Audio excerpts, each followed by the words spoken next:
ایک گھنے ہرے بھرے جنگل میں ایک چالاک خرگوش اور ایک شرارتی بندر رہتے تھے۔ بندر ہمیشہ شرارتیں کرتا، کبھی کسی جانور کی دم کھینچتا، کبھی کسی کے اوپر پھل پھینکتا۔ اسے دوسروں کو تنگ کرنے میں مزہ آتا۔ خرگوش بہت سمجھدار، نرم دل اور صابر تھا۔ وہ سب جانوروں کی عزت کرتا اور کسی سے جھگڑا نہیں کرتا تھا۔ ایک دن بندر نے خرگوش سے کہا، چلو درخت پر جھولا جھولتے ہیں۔ خرگوش نے مسکرا کر کہا، نہیں دوست، مجھے زمین پر رہنا پسند ہے، اوپر جا کر گرنے کا ڈر ہوتا ہے۔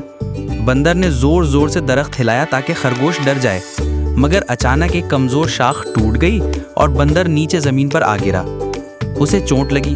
خرگوش فوراً اس کے پاس پہنچا، پتے توڑ کر اس کی مرہم پٹی کی، پانی پلایا اور اسے آرام کروایا۔ بندر بہت شرمندہ ہوا۔ اس نے کہا، تم نے میری مدد کی حالانکہ میں تمہیں تنگ کرتا تھا۔ خرگوش نے نرمی سے کہا، دوستی کا مطلب ہے ایک دوسرے کی مدد کرنا، مذاق اڑانا نہیں۔